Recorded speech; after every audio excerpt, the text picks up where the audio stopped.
Okay, shalom. Incredible Torah portion. Torah and Besorah from Chayei, this week's Torah portion, taking possession of the land. How does this week's Torah portion link up to the words of MelchiTzedek and the suffering of Yeshua in Roman Edomite exile for 2,000 years, and how through that he is purchasing us and taking possession of us from enemy territory. Okay, let's go and have a look. This is incredibly fascinating. Let's bring us on board. Okay, shalom. Right, so this week's Torah portion is Chayei Sarah, and that word even Chayei is very significant because it's linked to the curses where Adam and Eve are cursed. And they have to leave the Garden of Eden. So Chet Yod Yod is related to the mother of all living, Im Kol Chai. So this is this week's Torah portion, and it's about the life of Sarah, and we're going to be looking at these verses in particular because of this word possession. Avraham had been promised the land of Canaan, okay, to his descendants, and he cut a covenant for it, and he had to chase the vultures away. We talked about that that was in last week's Torah portion. However, this is very interesting because when it came to actually possessing the land, Avraham purchased this land off Ephron, and there's a great lesson for us to learn in that, and through that the actual Hebrew word is very significant. Do you want to just read that out, love? And so the field of Ephron, which was in Macpelah, facing Mamre, was established as Abram's possession. This included the field and the cave that was in it, and all the trees that were in the field which were within the entire border around.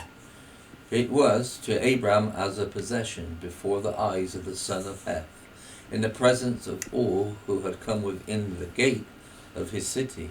And afterwards Abraham buried Sarah his wife in the cave of the field of Macpelah, facing Mamre, which is Hebron, in the land of Canaan. Genesis 23, 17, 19.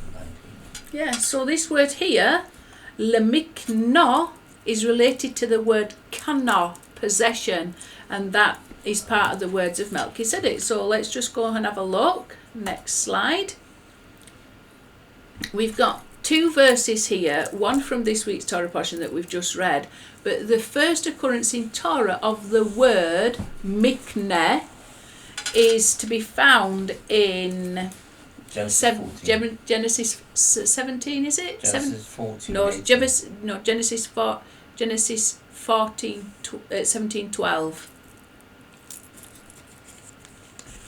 17:12. Okay, Talking about the circumcision of Avraham. So this is the other covenant with Avraham, the one for the land and the circumcision. You're going to see how they are actually related to this word to possess. And that's Genesis 14. Genesis 14 then, sorry lovey. 14:12. I had it down as 17. No, I'm sorry.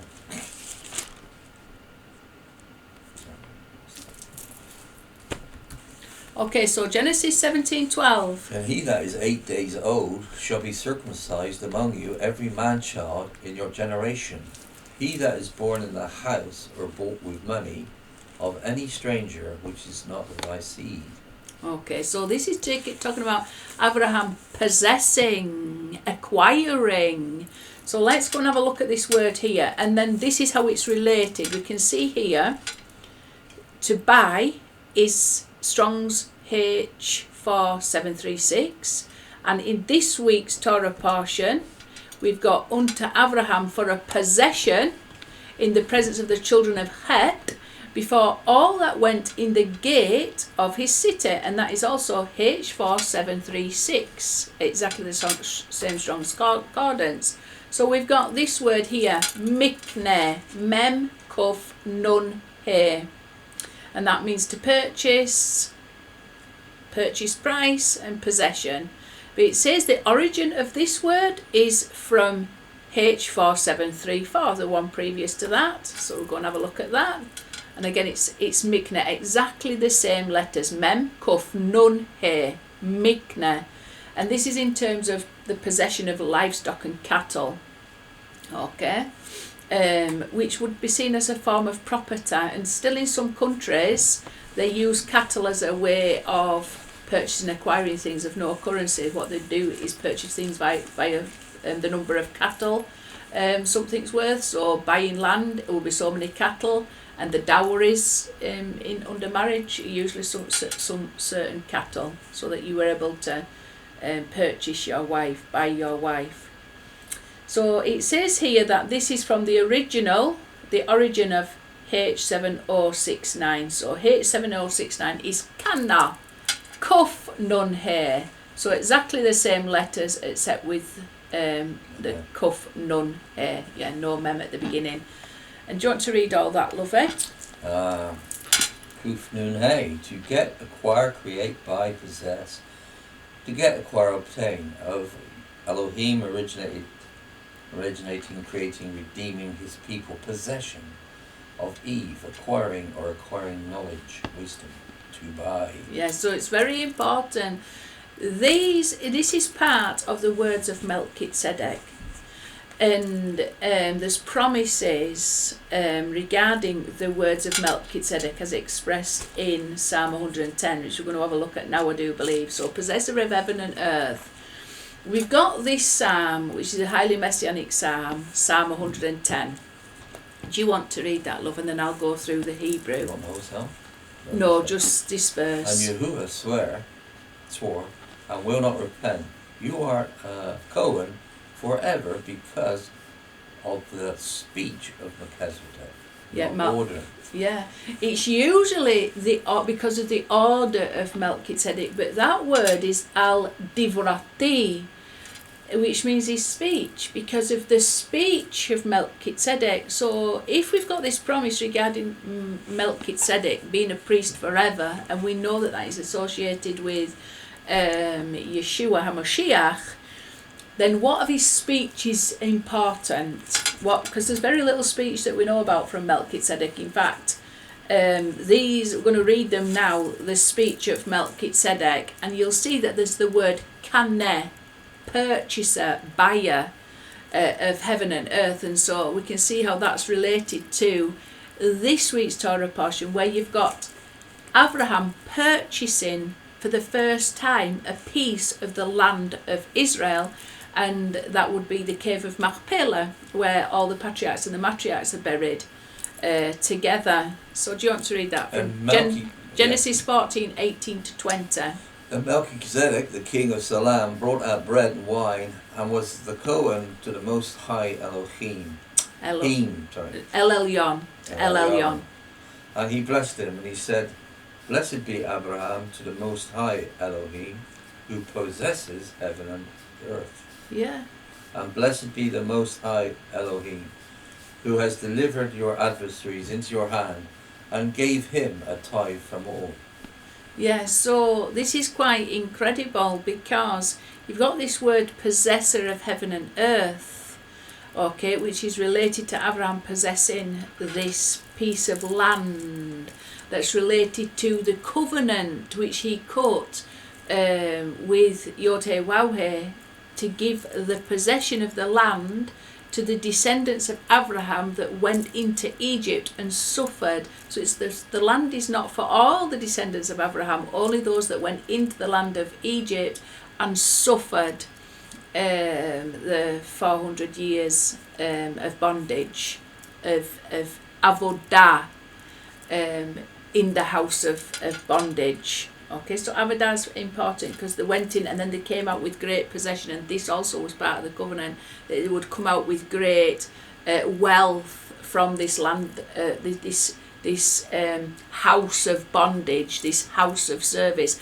So even though they were serving for nothing, they came out of that place of bondage with a great wealth, okay, that helped them to then go on and possess what they needed to possess in holiness. So we've got Koneh, possessor of heaven and earth, which is related to this week's Torah portion. as we've just shown. Okay? Because of the speech. Because of the speech of Melchizedek. So why are we looking at the speech of Melchizedek? Because we've got a promise, a messianic promise, that's telling us that the Messiah, that Yeshua swore, and will not repent, it will not change. You are a priest forever because of the speech of Melchizedek. I do like where it said order, because it's how you say something. Yes. Because of the order of your speech, the King of Righteousness. He had to make his speech ordinate to be the King of Righteousness. Yeah. And the only speech that we know of Melchizedek is in these passages 18 to 20. So, blessed be Avraham to the Most High to El Elyon, who possesses heaven and earth, Koneh Shemayim Wa'aretz, and blessed be the Most High God, El Elyon, who has delivered your adversaries into your hand. So they're the words of Melchizedek. So we know something in those words are very important, because of the prophecy in Psalm 110. The Messianic prophecy is related to the words of Melchizedek, and these are the only words that we know from Torah that Melchizedek spoke. Okay, so this phrase here, Al Divarti, is also related to Yosef, because we've got this verse from Genesis 37. So his brother said to him, will you reign over us, or will you govern us? And they continued further to hate him on account of his dreams and on the account of his words, speech. Yeah, so again we've got the same word, almost the same, up here, Al-Devarti, because of the speech, and here it's because of his words, were Al-Devar-O, because of his words. So just slightly different way of saying the same thing. It's to do with words. So they hated Yosef, and remember they also hated Yeshua, who came as a Mashiach ben Yosef, if you like a son of Yosef, a son of Joseph. They hated him because of his words. Okay? He was hated because of his words. And his brothers, just as Yosef was sold into Egypt, the house of bondage, so too Messiah, son of Yosef, was sold into Rome. He was handed over by his brothers Yehuda to Rome, and has been suffering in Roman dominion. Certainly his soul, as the suffering servant, has been suffering in the Roman exile, disgraced and humiliated and afflicted and plagued, and we're going to read about that in Psalm 53. But just to point out how it's all connected. Okay, all this is for us to reveal who the Mashiach is. He's been presented as an image or an idol that is not able to be worshipped because he's been exiled to He's been Rome. Concealed. The truth about the Mashiach, as revealed in the Torah and in the prophets, has been hidden from the eyes of Yehuda. Yehuda cannot see the truth that is throughout 2,000 years of history, that is for all to see, who has fulfilled these words in the way that it was exactly meant to fulfill them. It's Yeshua HaMashiach. There is no other Jewish man of the line of King David that has been fulfilling these words of prophecy except him. Okay, so and everything written in the prophets and the Torah and the writings is pointing at Yeshua being the Mashiach of all Israel. And what is he trying to accomplish? He's trying to possess, buy, purchase the entire of heaven and earth for the sake of the name of Yotewah to be revealed in sovereignty, authority and full power on earth as it is in heaven. Okay? There's all kinds of things. So how has he accomplished this? Let's go and have a look. We know that he's a suffering servant. Okay, but all of Bnei Yisrael has been suffering in this Edomite exile also. The Mashiach has descended into Israel. The Torah has the Torah has descended into Edomite exile. The Besorah has descended into Edomite exile. The Mashiach ben Yosef is descended into Edomite exile. The Jewish people have descended into Edomite exile. The lost of the house of Yosef has descended into the Edomite exile. And the entire of the world is in Edomite exile. We are all under Edomite exile. We're all in the darkness of the Edomite exile. Okay, which is Greco-Roman mindset. All the media is owned and governed by this Greco-Roman mindset. Okay. However, there's a purpose for it. Just as there was a purpose to go in to Egypt in order to bring that great wealth out, and it's part of the covenant between Avraham and his descendants that would then possess the land. We are being purchased, but we're not being purchased by money. We've been purchased by the blood and suffering of Messiah ben Yosef. Okay, so do you want? Yeah, his life, his entire life, but not just his life and death. His soul is literally in exile with us. I've got a spark of Mashiach within me, Mashiach ben Yosef.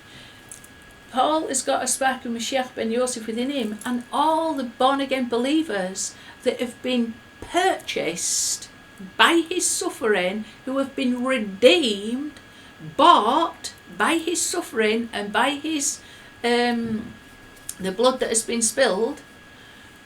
We are a part of it, and not just Yeshua has suffered, but the believers have been suffering persecution for the last 2,000 years. They've been like lambs to the slaughter.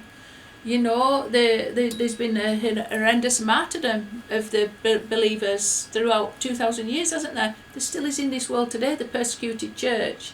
There's a lot of blood being spilt. The blood of Christians is being spilt. They have done the fair share of spilling blood. We're not saying that. There's been wicked things done in the name of Yeshua, but that's part of the horrendous concealment. The fact that it's descended into Roman exile, and it gets contaminated with Roman Edomite mindset. So this gospel, this Besorah, has gone into Rome, and it's picked up some of that contamination, and eventually, just like the children of Israel had to come out of Egypt, we will have to come out from Rome, and we will be carrying the bones of Yosef, the bones of Messiah, son of Yosef, all this blood that's been spilt, that represent all the good works, that represent all the souls of that belong to Mashiach also. So do you want to read that, love? And having been in agony, he was praying more earnestly, and the sweat became like great drops of blood falling down upon the ground. Yeah, so he was literally sweating blood. The life is in the blood. The life is in the blood. His soul, his nefesh, his soul is in the blood. So with his soul, that was his blood, he came for us to purchase us with his own blood and soul. And he purchased the ground. Yeah, so this is connected to, this sweating blood is connected to the toil. He's in the suffering servant. The suffering servant is in bondage, though, at this time, Roman bondage. But this is going back to the curse of Adam and Eve, Genesis 3:15-20. Do you want to read that, Lord? And I shall place hatred between you and between the woman, and between your seed and between her seed. He will crush your head, and you will bite his heel. Mm-hmm. To the woman. Yeah, to the woman he said, I will surely increase your sorrows, and your pregnancy and pain you shall bear children. And your husband will be your desire, and he will rule over you. And to a man he said, because you listened to your wife, and you ate from the tree from which I commanded you, saying you shall not eat of it, cursed be the ground for your sake, with toil shall you eat it all the days of your life. And it will cause thorns and thistles to grow for you, and you shall eat the herbs of the field. With the sweat of your face you shall eat bread, until you return to the ground, for you were taken therefrom, for dust thou art, and to dust thou will return. And the man named his wife Eve, because she was the mother of all life. Okay, and that word is Chai, as in Chayei Sarah. So here it's Chet Yod. Chayei Sarah is Chet Yod Yod. Okay, so we see the link between the mother of all living, which is the name of rectified Eve, by the way. She will be called Chaya, eventually. Chaya, rectified Eve. At the moment she's called Chava. That's even a fallen state, but eventually she will be called Chaya, which means mother of all living. Okay, but there's something that needs to go on before that. Man has to earn his food from the sweat of his brow. You know, he's got to toil from the sweat of his brow. We can see here, the sweat of the Mashiach's brow was drops of blood, like great drops of blood falling upon the Adamah, the ground. Okay? And that's where it's also connected to the word Edom, which is the Roman exile that we're in. It's the exile of Edom. That is Esau. Red earth. Yeah, the red earth. Adamah. Okay? So how you can start to... all these jigsaw pieces of the puzzle need to go together. Because we need to trace our way through everything that's written in the Torah, everything that's written in the prophets, and everything that's written in the writings. We've got to trace it back to the reality that we have actually experienced for the last 2,000 years. Because we're coming to the end of it now. Hallelujah. We can see exactly in the reality that we've lived who has been fulfilling these words perfectly and why. Okay? Because we all needed redeeming from this exile, and we got redeemed through a great toil and service. This is taken from Isaiah. Paul's going to read the entire of Isaiah 53 because it mentions the word suffering servant. I'm going to bring this up on the screen, but I just want you to look at these verses because they're very important. Who is Isaiah 53, 8, 10 talking to? The entire of the chapter is really about Yeshua, because we've got this code written into it. Every 20th letter here, we've got the word in Hebrew, Yeshua Shemi. My name is Yeshua. Okay, so you want to know who the suffering servant is? It's even encoded in there. This is what's called a Pesach. You pass over the letters in its every 20th letter, every kaf letter, every palm of the hand. Kaf represents the palm of the hand. So every 20th letter, you've got the one. And how did he suffer? Through the palms of his hand, being nailed to the tree. Okay. Yod, Shin, Vav, Ayin. Yeshua, Shin, Mem, Yod, Shmi. So he is the suffering servant, and it tells you exactly who he is. Shmi means my name. Shem, E, my name. My name is Yeshua.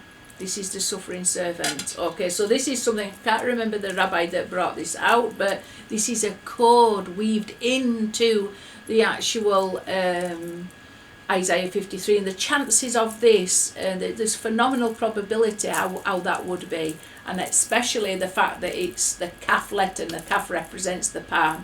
Palm of the hand is literally called kaf. Okay, so he was hung on the crucifixion stake, the tree, by his hands. Okay, his hands that was there to serve and toil and do the work of Yod He Waw He for our sake, to purchase and possess us back from Satan's own territory into which we had been exiled. Okay. Oops, just wait a minute, let me just go back. Yeah, you can do. I'll just want to just bring this up. Just wait.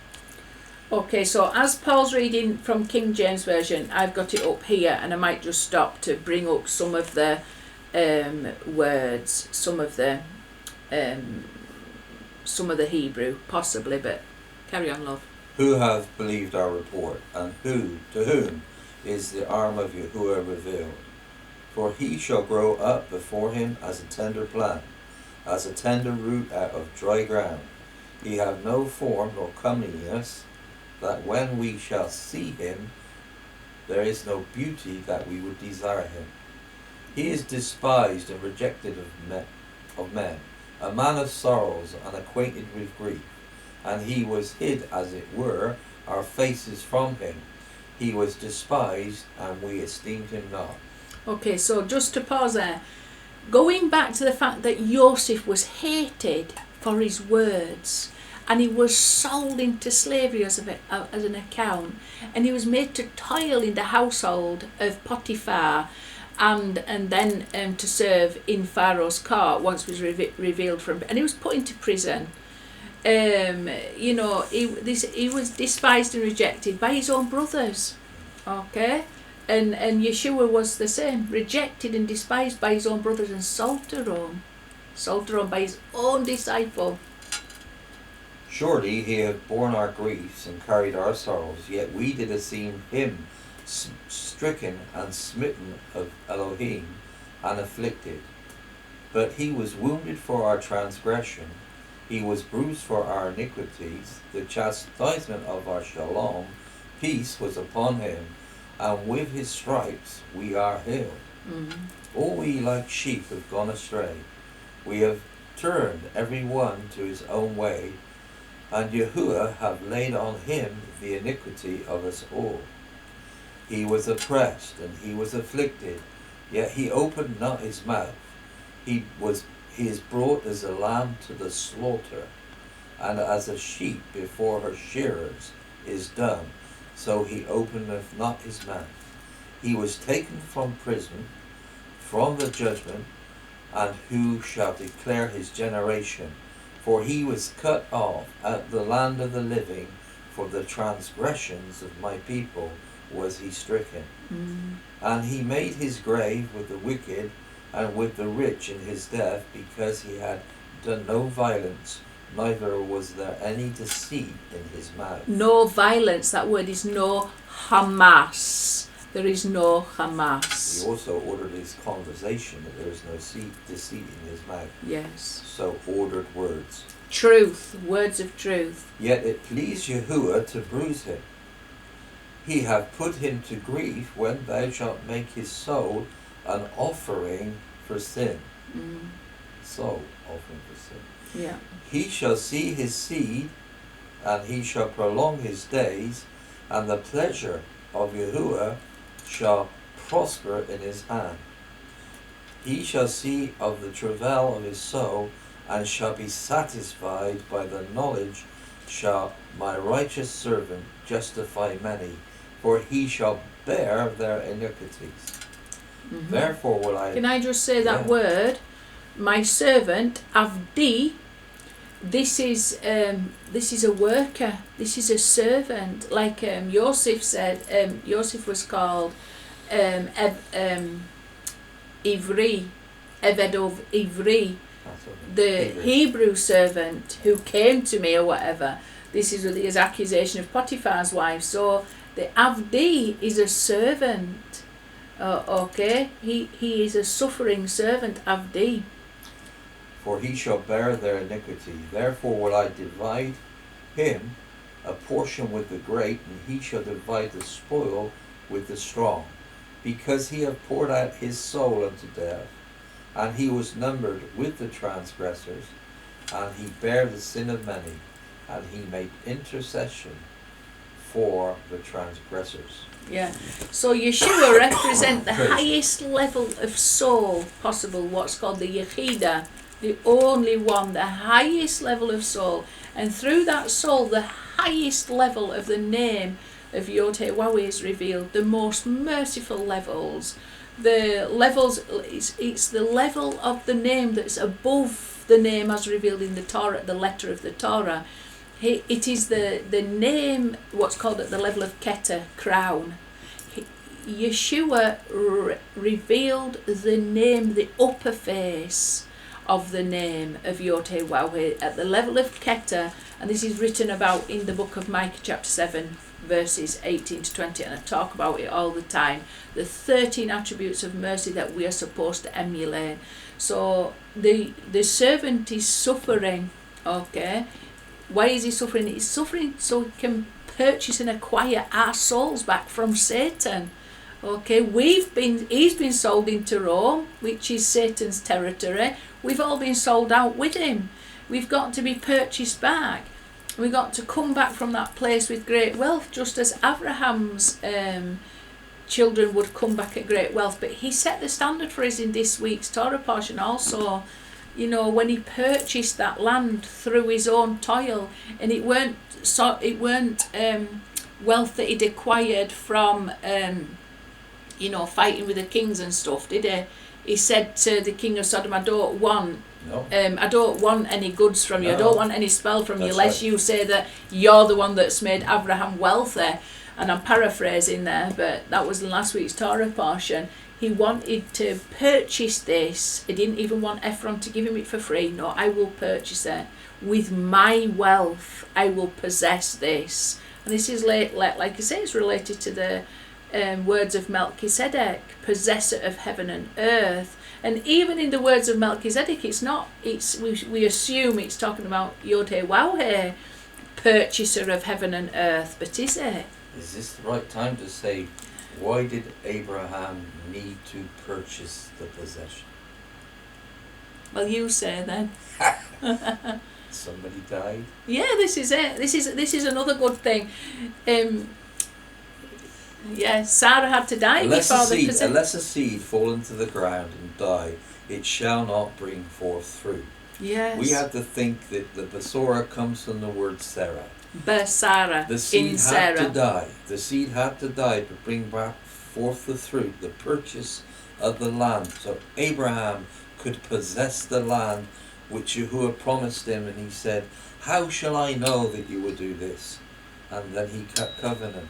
And here you see the seed dying and bringing forth the possession of the land. Yes. Yahusha died to bring forth the reconciliation, the redemption of the whole creation. Mm. Now it's in our hands. Both in heaven and earth. It's in our hands through Emunah. Through faith. And faithfulness. Mm-hmm. To reconcile the world unto him. He has reconciled the world unto himself. Mm. And now he's given us the ministry of reconciliation to complete the task for the millennial reign. Yeah. And we've got to possess, Abraham then went on to possess the burial site, so he could bury Sarah, who had to die in order for the seed, the covenant, to take possession of the covenant. Okay, Yeshua had to die in order to take possession of that he died for, which is all our souls. Now who goes to this possession to this day? What people go to this grave or possession that Abraham purchased? Who goes there? All the people, all the Abrahamic religions. The Arabs go there. A lot of the Jews go there to pray and to worship and for pilgrimage.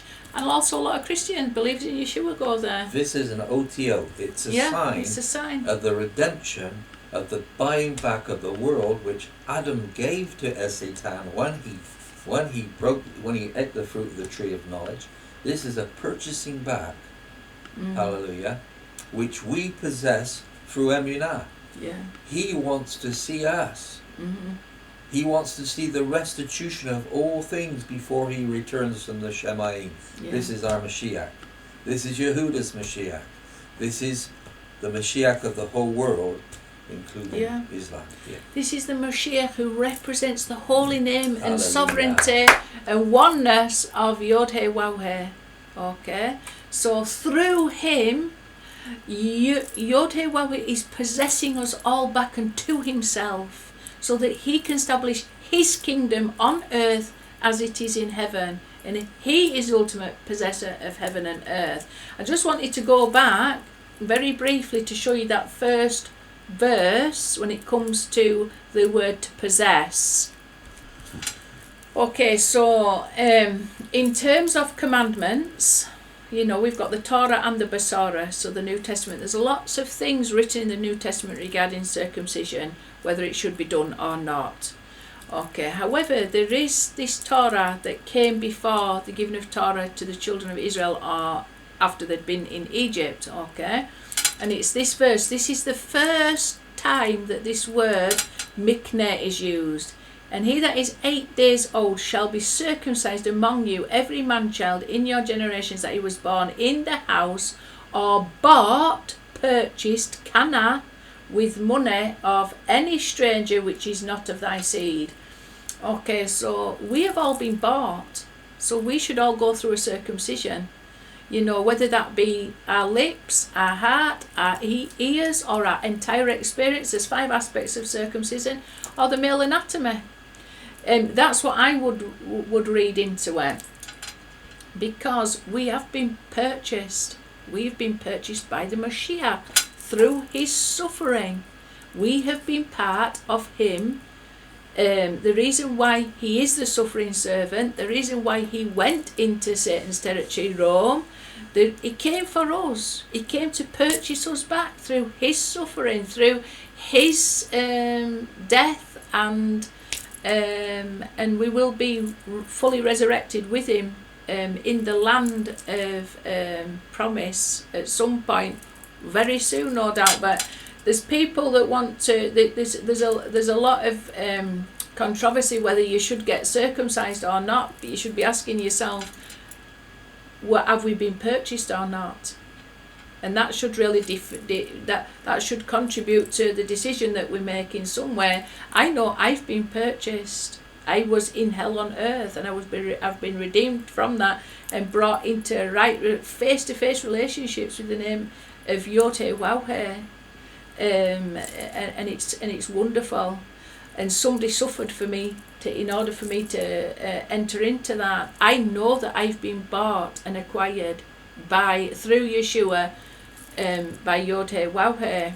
And like I say, this is the very first word, the very first verse where they use that word mikneh, to possess, to buy, and it's talking about those strangers that are possessed by Avraham that are also circumcised. So that's worth bearing in mind regards the necessity to be circumcised or not. Okay, and I think with that, have we said everything, or do you have anything to say, love? Yeah, just to go over it. I mean, you did mention it, but Ephron. Shall we go back? Yeah. There. Oops, not that far back. There we go. Ephron really wanted to give him the cave. Yeah, it did. He really wanted. You are a prince among us. You can bury your dead amongst mine, wherever you like. And Abram asked of the field, and he said, "How much is the field worth?" He said, 400 pieces of silver. And so it says that Abraham bowed down. And he bowed down. But I'm sure he's at a decision point. Was he going to accept this from this Canaanite, which obviously he'd been living amongst him? Was he going to accept it from him, or was Yahuwah going to provide it for him, like he said he would possess the land? Praise Yah. Anyhow, he bowed down, and he counted out the 400 pieces of silver and gave it to Ephron, and made an account of it in the gates of that city that he purchased his field. I just really believe it was a Selah moment for Abraham to think, do I accept it or do I buy it? And he decided to purchase it. Hallelujah. Yeah. And it was all because of the death of Sarah. Yeah. There's another, it's actually related to other land that's purchased in the Torah. Jacob purchased Shechem, okay, where Yosef is buried, and also David purchased Temple Mount, the threshing floor. And I think David got offered it for free, and he refused. He says he's not gonna, nothing that he's gonna worship Yahuwah with. Example of Abraham. Yeah, so he's got from the examples here. All those at this time are under the control and dominion of Yishmael. Okay. The Cave of Macpelah is it's coordinated, I do believe, through the Jordan, but the Temple Mount, the Cave of Macpelah, and Shechem, where Yosef is buried, the 3 places specifically mentioned that they were purchased all in Ishmaelite dominion. And that's something to consider. Yeah. We have been purchased, and we do that through our own toil. We don't get given this for free.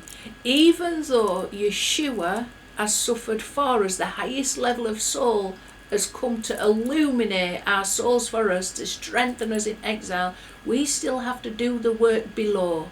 We still have to, we've still got to do the work. We've got to follow in his footsteps and be that servant. And sometimes that even includes being a suffering servant. I don't know anybody who's got to a place where they're trying to unite the Torah and the Besorah together, the good news and the Torah together as one, that hasn't suffered horrendously coming out of the church, going towards Torah and Judaism, and there's a lot of confusion towards that, and just trying to bring the revelation of the Torah together and uniting it with the revelation of the Besorah, the testimony, to try and bring Yehuda face to face with Yosef, the ones that after Yehuda had hated Yosef and sold him out, trying to bring those two realities together and all the conflict that's involved in this at this time. And then somewhere in amongst all this, considering Avraham and the Ishmaelites and the Edomites and the nations, considering the interplay between it all, you suffer. There's a suffering involved, even if it's just a confusion. There's an outworking. There's an investment. You've got to invest in this. You know, we've both been to Israel many times. I've been to the Cave of Macpelah. I don't know. I was there twice this year. I was there more than twice this year. I was there for the service of 7:10. The whole place was filled with a service to bring home the hostages. I was at that service as I was singing Shema Yisrael in the Cave of Macpelah, and that was back in March this year. And I was there in December and January this year, March and April this year. And both times I went out, I was in the Cave of Macpelah on more than one occasion. Both times I made sure to go. We have got to invest in this ourselves. We've got to experience this. We've got to make this real to us. We've got to allow the soul of Yeshua within us to take possession of that is promised to him. What's promised to him? The restoring of Israel. For the lost house of Yosef to be returned. He's come primarily for the lost house of Yosef. That's his flock. And others beside.